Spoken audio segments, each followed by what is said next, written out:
As a group of master weapon makers compete to create some of history's most infamous weapons on Forged in Fire, we're expecting to see nothing short of this list, some of the most formidable and badass weapons that have ever been wielded throughout history. Welcome back to the Top Trendy Info channel. If it's your first time here, please hit the subscribe button and turn on the notification bell for fast-hand info as they happen. To start us off is the Greek fire. Beginning in AD 672, the Eastern Roman Empire used Greek fire, an incendiary weapon. It consisted of a combustible compound released by a flame-throwing weapon and was used to light enemy ships on fire. A few history specialists said it very well may be lighted on contact with water, and was most likely in view of naphtha and quicklime. The Byzantines ordinarily involved it in maritime fights to extraordinary impact, as it could keep consuming while at the same time drifting on water. The mechanical benefit it gave was capable to many key Byzantine military triumphs, most outstandingly the salvation of Constantinople from the First and Second Middle Easterner attacks, accordingly getting the domain's endurance. The impression made by Greek shoot on the Western European Crusaders was with the end goal that the name was applied to any kind of combustible weapon, including those utilized by Bedouins, the Chinese, and the Mongols.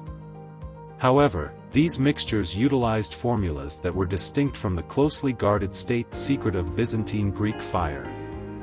Similar to a modern flamethrower, the Byzantines also used pressurized nozzles to project the liquid onto the adversary. There are still a lot of theories and debates about how Greek fire is made, with different theories suggesting that it is made of pine resin, naphtha, quicklime, calcium phosphide, sulfur, or niter. Greek fire was a terrifying weapon that was used by the Byzantine navy in the 7th century and was apparently capable of defying the laws of physics. It was so effective that its victims would continue to burn even when they were on water. The real recipe of this was a state secret kept carefully hidden, obviously. 2. The man-catcher.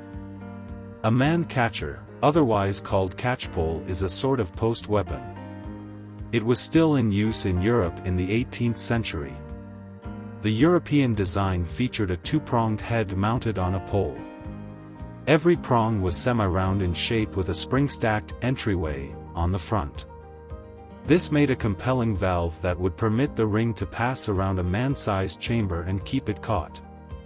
The man-catcher was utilized principally to pull an individual from horseback and drag him to the ground where he could be weakly stuck. This is one of a handful of the instances of less deadly pole arms. The plan expects that the caught individual wears shield to safeguard him against the metal prongs, which could undoubtedly hurt the neck of an individual without covering. The man-catcher was also used to confine prisoners who were violent. Likewise, the Japanese Sadagarami, Tsukubo, and Sasumata were involved by Edo-time policing catching suspects. Be that as it may, the Sasumata was most similar to a man-catcher in use as its forked head was intended to stick the suspect's neck, legs, arms, or joints against a wall or the ground. Utilized something like the 18th 100 years in Europe, the man-catcher was a shaft with a two-dimensional head. Every prong had a spring-stacked entryway that would assist it with trapping its casualties, who couldn't then escape from it. It was in many cases used to pull individuals off ponies, before they were either taken as prisoners or just killed, all the more effectively from an extra weak position. 3. Broadsword. A military sword used by the cavalry and knights alike, this weapon has been in use since the Middle Ages. Living up to its name, with a wider blade than its counterparts, the broadsword could easily slice through flesh, severing limbs in a single stroke. 4. Boiling oil. A method of execution known as death by boiling involves a person being submerged in a liquid that is boiling. While not so normal as different strategies for execution, bubbling to death has been rehearsed in many pieces of Europe and Asia. Death by boiling is a very painful method of execution due to the lengthy process. Executions of this sort were many times done utilizing an enormous vessel, for example, a cauldron or a fixed pot loaded up with a fluid like water, oil, tar, or fat, and a snare and pulley framework. To be used against the annoying enemies who try to climb your castle's walls. Any other liquid that boils could be used in its place. 5. Morning Star. The Morning Star is a medieval weapon made of a spiked ball mounted on a shaft that looks like a mace. Typically, the Morning Star has many smaller spikes around the particle of the head and a long spike that extends straight from the top. The spikes recognize it from a mace, which can have, probably, spines or little handles. It was utilized by both infantry and mounted force. The shaft of the horseman's weapon was shorter.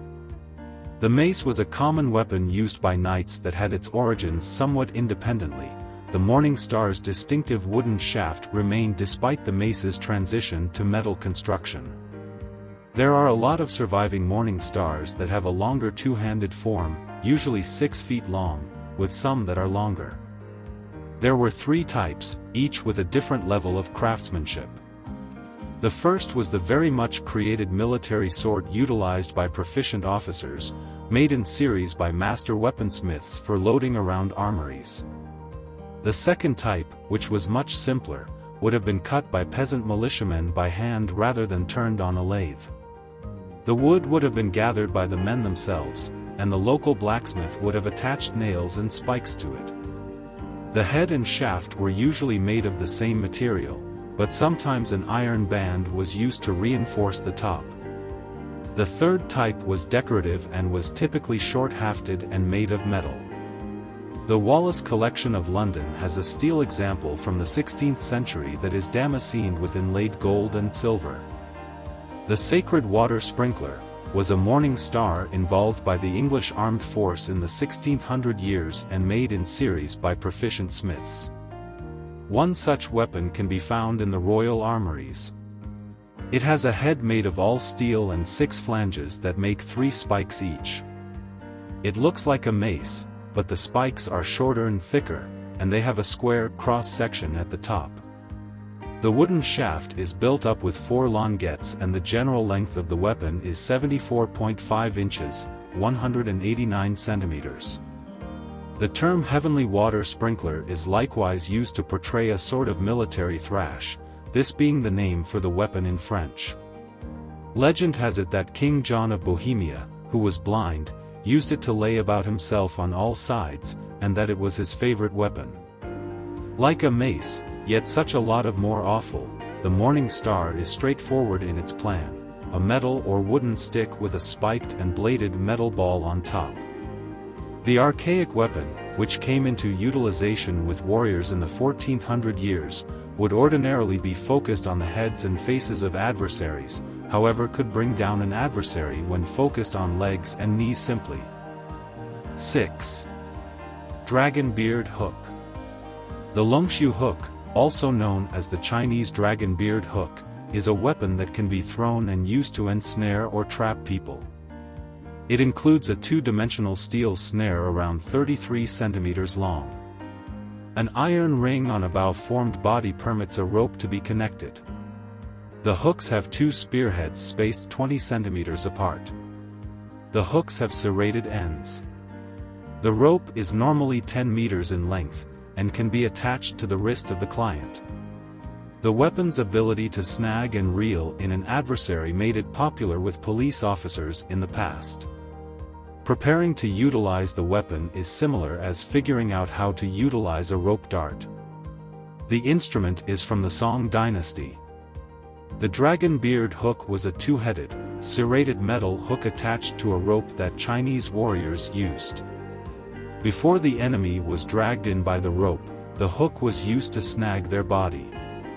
However, the weapon did so much damage to its victims that they frequently died before they could be killed. 7. The Zweihander. The Zweihander is a huge 2-gave sword essentially being used during the 1600 years.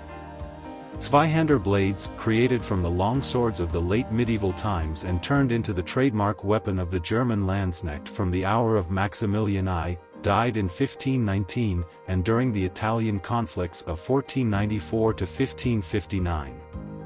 The Goliath Fechtbuch, 1510, shows a middle-of-the-road structure among longsword and zweihander. These blades address the last stage in the pattern of expanding size that began in the 1400 years. In its created structure, the zweihander procured the qualities of a polearm as opposed to a blade because of their enormous size and weight and thusly expanded reach and striking power. As a result, it was carried across the shoulder like a halberd rather than in a sheath. These swords were largely out of use by the second half of the 16th century, but they continued to be used for ceremonial or representative purposes well into the 17th century. Some stylized zweihanders, called bearing swords or march blades, were a lot bigger and weighed around 10 pounds, 4.5 kilograms. A blade so weighty that it expected two hands to lift it, this considerable weapon was supposedly ready to execute up to 7 individuals immediately, which puts forth it's certainly worth the additional attempt expected to use it. 8. War scythe. A type of pole weapon known as a war scythe or military scythe has a single-edged, curving blade with the cutting edge on the concave side. Although the war scythe is a purpose-built infantry melee weapon, its blade has a superficial resemblance to that of an agricultural scythe, from which it is likely to have evolved. A war scythe's blade has flats that are typically proportional, a thickness that is comparable to that of a spear or sword, and a point that tapers slightly along its edge.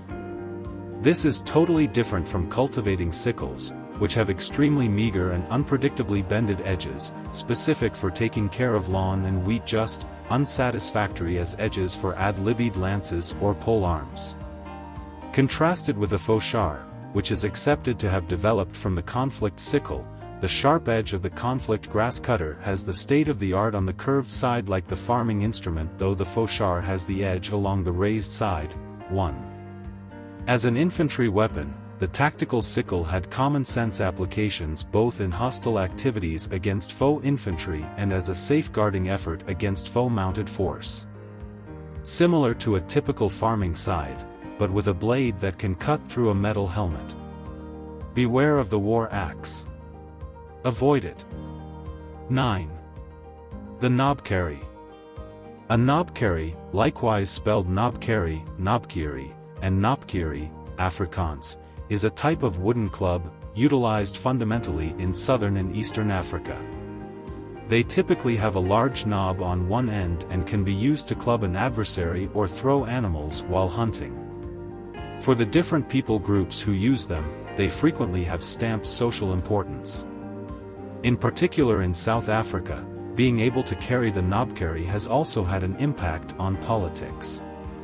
The name gets from the Afrikaans word knob, meaning handle or ball, and the koko or San word kiri, significant strolling stick. The name has been reached out to comparable weapons utilized by the local people groups of Australia, the Pacific Islands, and different places, and was likewise utilized in the English armed force. Knobkerries were a basic weapon of war both in Africa and abroad. The Nguni people in Africa were particularly fond of using the weapon. Among the Zulu nation they are known as uwais. Although they were occasionally used as thrown weapons in place of the throwing spear or isigila, the uwais were not typically used in combat. All things being equal, the Zulu utilized uwais as strut sticks, stylized items, or even as snuff compartments. In the 20th hundred years, the Zulu Patriot development in Kata saw uwais as customary weapons and campaigned for the option to convey such weapons openly. The Ndebele variation was known as nduku and is comparative in plan to the Zulu uwais. It was thrown or used as a swagger stick.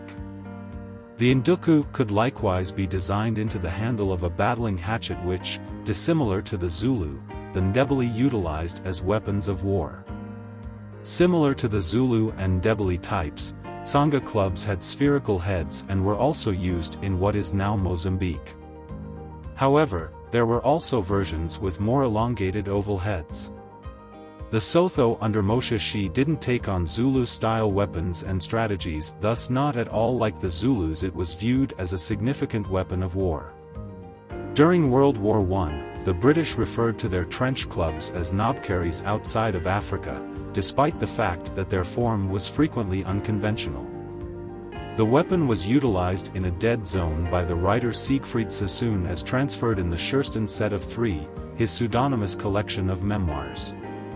During the politically sanctioned racial segregation period in South Africa, they were frequently conveyed and utilized by dissidents and at times by the police contradicting them.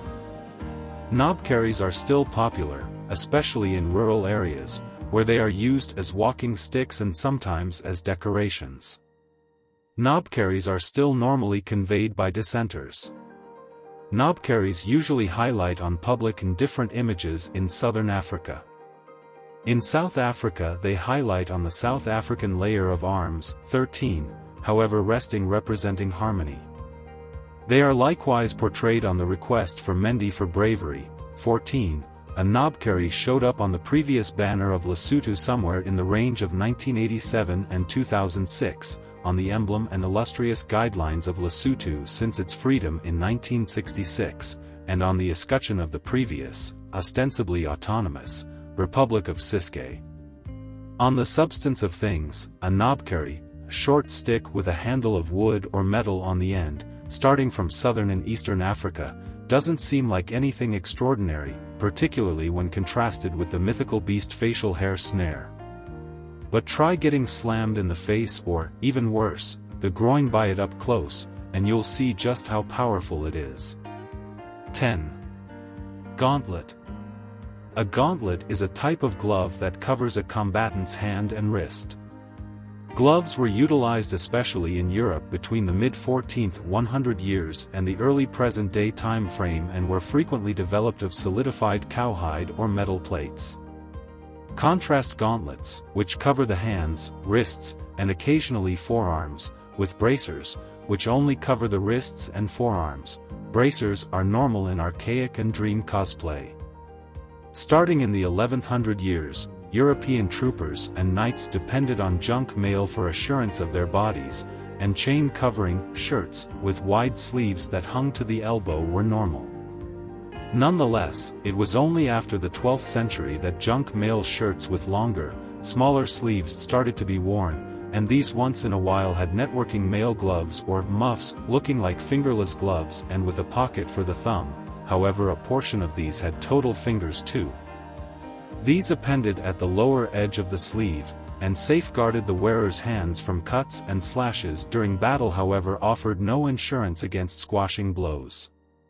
It was only after the mid-14th century that armorers started to configuration completely expressed plate shield. Alongside this improvement of the utilization of plates for the purpose of shielding the body from blows was the advancement of hand security as gloves made of covering plates of steel. These were made both in the fingerless glove style, which offered plate covering security and permitted the fingers to share heat yet restricted the wearer's capacity to move those fingers, as well as the completely fingered glove style, which however still gawky and less agreeable in chilly climate, allowed full utilization of the fingers in general. Around this time, there was also a new type of gauntlet called a demi-gaunt or demi-gaunt.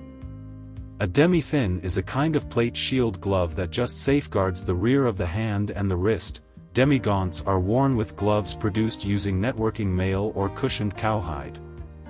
The upsides of the demi-emaciated are that it permits preferred finesse and is lighter over a full glove, yet the impediment is that the fingers are not too safeguarded. Present-day defensive gloves called gloves keep on being worn by metal specialists and welders while taking care of hot or liquid metals or in settings where sparkles are normal. These gloves never again sport the metal plates of the firsts, yet rather are profoundly protecting against heat. Automotive technicians wear similar types of gauntlets to protect their hands when handling car parts, and meat and fishery butchers frequently wear chain mail gauntlets to protect their hands from knives' sharp edges. Motorcyclists wear gloves made of calfskin to shield their hands from scraped spot during a mishap, and snowmobile drivers wear fingerless gloves made of nylon to safeguard their hands from wind and cold temperatures while driving their vehicles. Falconers wear calfskin gloves to shield their hands from the sharp hooks of the flying predators that they handle. And in conclusion, current rivals in fencing, especially those contending with the épée, regularly wear fingered gloves to safeguard their hands from potential cuts and stabbings from their adversaries' weapons. Kindly keep following for more updates. Tell us what you think about this on the comments section and don't forget to subscribe to this channel.